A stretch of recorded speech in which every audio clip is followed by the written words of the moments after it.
deep and the man who make amends when the enemy's friends. I will never pretend.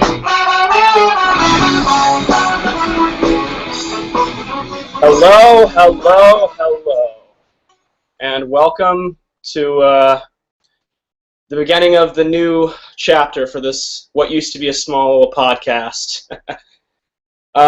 Everything new is not really set up yet, so I'm still running this kind of as the old way of just doing this live, but hopefully sooner than later I'll get into video editing more so, because I'm now doing this on a Macintosh. I'm not even wearing my headset anymore because it's funny, I got a microphone, but the microphone is way better on this Mac, so it's like I don't even know if I need to use that microphone now. Alrighty then, but wow, this episode seems to have drawn in more viewers than usual. But well, what do I expect from when I put the name of the #1 philosophy show in the world on in the title? But I'm not here to fling poo, as some people have stated it. I'm here to just I'm just here to give my honest-to-God opinion on this, and wow, it just dropped to little to nothing. But really, when it comes to Stefan Molyneux, I should just start off by saying some of the things that I do enjoy about the guy. He was the first person to really wake me up to. Well, he was one of the first people to wake me up to liberty, to really kind of bring me into philosophy, psychology, and economics. And for the most part, I really do agree with his positions on philosophy and economics. Well, most of his positions on philosophy, but I'm going to have to get to that on another episode, because in this I was going to try and talk about UPB, but unfortunately I'm still kind of grasping the subject, kind of working it out in my head, so I'm going to save that for another time. But this episode mostly focuses on his views on psychology. In terms of economics and philosophy, I'm almost entirely with him. I mean, like videos like The Story of Your Enslavement, Statism is Dead, the Statism is Dead series, Sunset on the State, and Proof God Kills the Philosophical Atheist. They were really ones that really helped bring me to where I am today doing this show. So I don't want to totally discredit Stefan. I definitely think he has a lot to offer. But there are definitely some flaws in his theories, and sometimes it seems like he kind of has an unwillingness to deal with the problems, to really answer the critics. So, and unfortunately this has reached a point where I kind of have no choice but to come on here and try and discuss this, because it seems like a lot of people just like to ignore it to a point. So I think I'll start off by saying something first. I think, in a way, in the last 2 years, Stefan has become the dream pawn for the state. Because, like it or not, if you watch my Gustave Le Bon review, in a way this is all just a big chess game. And the thing with Stefan is, he's good at what he does, and he's good at presenting complex philosophical ideas, but when it comes to, how should I say this? When it comes to appealing to everyone, he tends to create a divide amongst both libertarians and those in the authoritarian part of the spectrum. And I think that's a problem, because it plays into the game of the state. It makes him an easy pawn to turn in their direction. And why do you think he's really one of the few libertarians to really get acknowledged by the establishment? Think about that for a second. You have all these great minds that could be acknowledged, and yet his is the one to really break through into a mainstream crowd. If anything, I think he plays into the mainstream because they can really turn him in whatever direction they want. I mean, just because we have self-ownership, that doesn't mean that we still can't be moved as pawns by forces that we don't understand. And that's my first criticism, but the second tendency, I pulled up this audio clip because I don't even want to try and read this out loud, even though I've been an actor before, but all I'll say about this is he's reflecting his problems that he had in his own individual life in his philosophy and trying to generalize it for everyone. And I think that's both good and bad, because yes, it's good for let our own experiences reflect onto our philosophy, but at the same time, here, I'm just going on too far. I'm going to play this clip real quickly, and I just want your thoughts. The question that someone brought up to Stefan was, well, it's the she's your mother argument, and I'm going to get back to parenting later on in this video, but here, I'm just going to play this, and you can tell me what you think on this. Yes, she is! And that's why she's not fucking dead now! The bond was strong enough that I didn't fucking kill her. And that's my forgiveness. Alright, now then the first problem with this I kind of already pointed out before. It's him reflecting his own life experiences onto everyone else. And the thing is, I understand that he came from not the best family, but that's not the case for everyone. And he's trying to generalize that, trying to make it sound like all parenting or all parents are bad. And it's a reflection of emotion and not logic, and I think that's the biggest problem with this. Which, this quote kind of leads me to consider probably Stefan's greatest flaw. And this is the thing that really kind of made me turn my head, because if anything, this idea that he's presented and has brought a lot of controversy in the psychology community, it seems really counterproductive to the message of liberty and liberation. And I, of course, am talking of defooing. And if you're not familiar with what defooing is, foo means family of origin. So to defoo would be to disown your family of origin. And you know, I don't think that defooing is completely useless. I think in some cases, I can understand why you'd want to get out of the situation that you're in and build up a whole new family surrounding yourself with those you would like to see in your everyday life. I've seen people do this before. But I also don't think it should be the first option, like the first go-to method. Like, if anything, it should be treated as the last resort when all other options of trying to deal with those who you've been brought up around have been exhausted and you literally cannot work to fix this relationship anymore. You've done everything you could, and there's just nothing you can do. And, you know, in some cases, if you use defooing as like the first option, it really doesn't even feel like you're trying to build up a new family around you. It just feels like you're more running away from your problems. Like, God, this is probably going to make my viewership drop drastically, but there was an episode of American Dad I saw the other day where Roger was playing the family psychologist, and he was telling everyone to just run away from their emotions, that they should ignore them. And that's what I kind of feel like defooing would be when dealing with a family. You're running away from the problems that you have faced. And here's how it's counterproductive. Now then, you have an entire family of people, and one person has been woken up to the message of liberty and whatnot, but has decided to defoo the rest of the family. The rest of that family, I don't think will be would be very open to listening to the message at that point. You're gaining one person, but you're turning away an entire group more.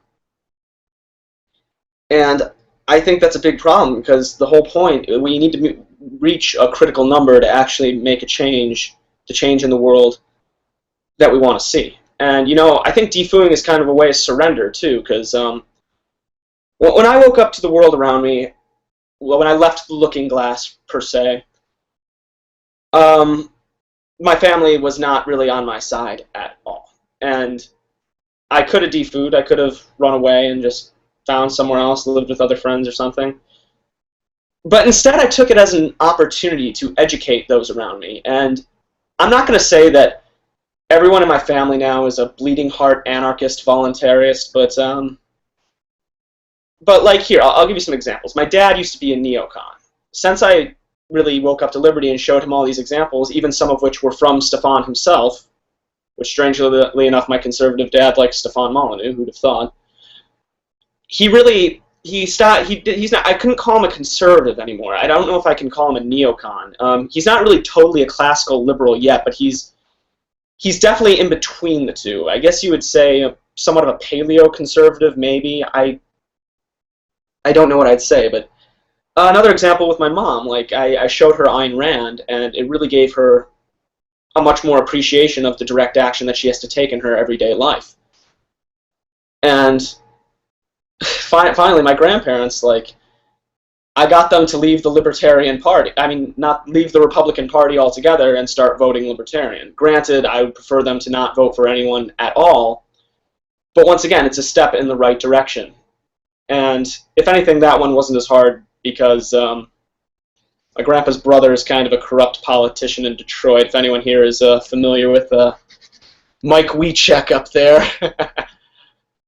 But that's why it was a little bit easier. But it's surrender, really, is what it is. You're running away from a golden opportunity to share great ideas with those around you. And this leads me to... Well, actually, it doesn't really lead me to it. It just leads me to the next subject, really. The next thing that I want to bring up is Stefan is very dismissive of his criticisms, I've noticed. There was one video in particular that one person on YouTube, Philosophy Lines, who seems to have some pretty decent videos, some of which I don't agree with, but that'll be a discussion for another episode. In Stefan's podcast, Why You Were Bullied, a caller calls in and starts to ask some questions about the criticisms of UPB. And as I said before, I'm not here to talk about UPB. That's not why I'm here right now. I'm just talking about him dismissing the criticisms itself. He pretty much said that Googling criticisms of your philosophy is bad. And once again, why? I mean, wouldn't it be good to hear these other positions? That way you can know whether they hold any sort of valid points. And if they don't, that way you can combat them and show them, no, you fool, this is why you're wrong here, here, and here. I didn't read the Communist Manifesto because I'm a Marxist, although he is in my bloodline. The Marx family. But I read it simply to get a feel for what the idea was and where these people are coming from. And were there small things to be learned from it? Of course, there were little things that I have to admit. Communism does do right. But the things that really outweigh all of it were the bad. And if anything, Stefan, if you were willing to address some of these criticisms, it would be really good. I mean, like, if you really think that these people are wrong about UPB, then why not get Philosophy Lines or someone else to come on your show and debate you or something? Because there are several videos and podcasts I listened to in the past week of people criticizing UPB, and I still don't have a firm idea of what it actually is, but I would love to hear one of these people come on your show and actually hear both sides of this argument. If anything, it would make the whole discussion a lot more clear. And it's very sad that Stefan isn't very responsive to this criticism. If anything, he's just like Ayn Rand, in which Rand was very dismissive of libertarianism. She didn't even really take it seriously. She was just straight up dismissive about it. And it's really a problem.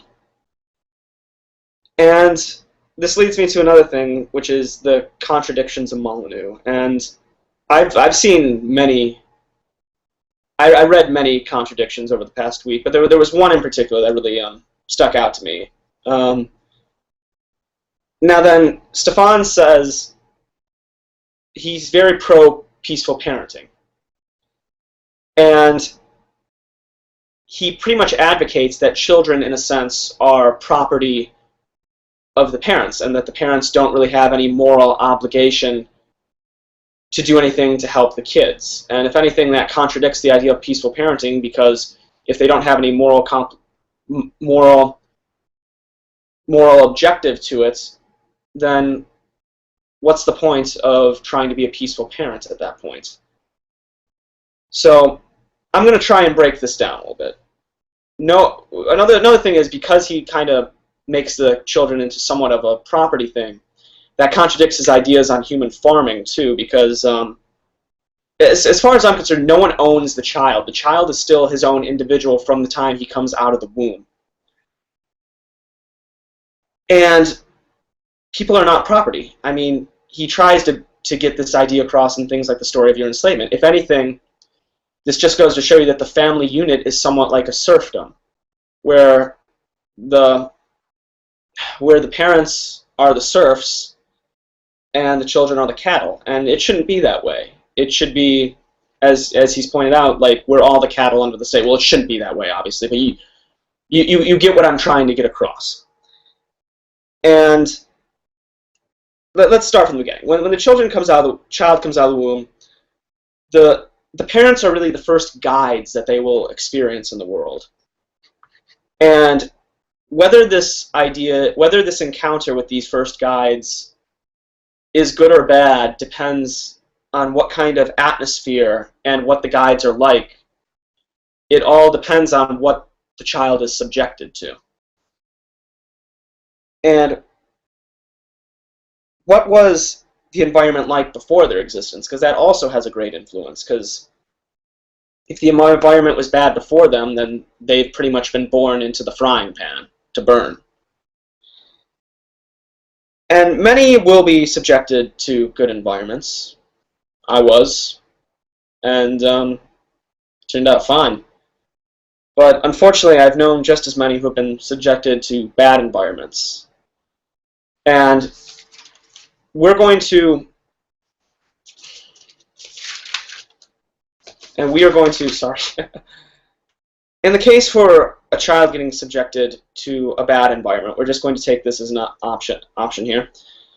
There are two main objective options that the child in this bad environment now really has. And both of these options branch off into many sub-options. So these are just two general ideas, basically. I'm not looking to... This conversation could go on for a long time, but this is just a general idea of it. The first option is to continue to subject yourself to this environment and continue to try and either make things better or make things worse. And unfortunately, many times when people choose this option in a bad environment, it almost always leads to the worst. The option two is to find an objective goal that can either get you out of there or at least bring everything up from the environment, bring the environment up around you. And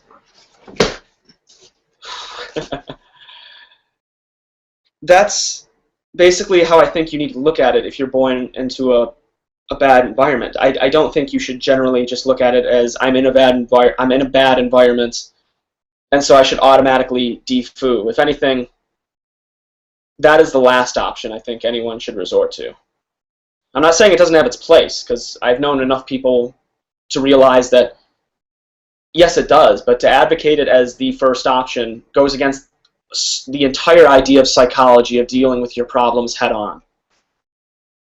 As I said before, that episode of American Dad, which I can't believe I'm quoting a fucking Seth MacFarlane episode, but you're pretty much telling them to ignore their emotions, to run away from it all. And I can't advocate that. As much as I agree with Stefan on his ideas of, well, most of his ideas on philosophy and pretty much everything on economics, his ideas on psychology I see as very flawed. And I hope someone from FDR, even Stefan himself, will see this video, because I'm not looking to throw ad hominems anywhere. I'm not looking to make fun of him. I mean, I have jokes I probably could say that me and my co-writer came up with, but you know what? I'm going to spare that one, because you know, I'd much rather keep this logical and just a straight-up conversation kind of format. And yeah, that's pretty much what it boils down to. And well, I am reaching the end of my time, so I have to go to work right after this and go back to my wage slave job. But if anything, just go check out the Adorable Anarchist World Facebook page, or go like the Voluntary Virtues page. I've been posting a lot on there lately. I also got the TV show Ska Libertarians. That new song I have as the intro is The Three of Us by Streetlight Manifesto. Really good ska band. Don't know if they're socialist or whatever, but a lot of their songs have the essence idea, the non-aggression principle. So I recommend looking them up, especially their album The Three of Us and Somewhere in the Between. Those are, I mean, The Hands That Thieved and the Somewhere in the Between. Both really good albums. Go check out The Distance on Facebook. I finally finished up episode 1 the other day. That script is going to be up soon. But I decided to take this page a step further. If you're a libertarian author out there writing fictional short stories or anything, send me them on the page, and we'll share them out there. Let's bring a good artistic idea to libertarianism. Let's really bring this out more. And yeah, I think that's all I really got for today. My computer's about to die, so I should probably wrap this up. But if anyone by chance happened to have made it to the end watching this afterwards, thank you, because normally people seem to not. And yeah, without further ado, this is Mitchell Wiecek of the Adorable Anarchist World, trying to remain optimistic in the age of imperialism. You all stay safe now.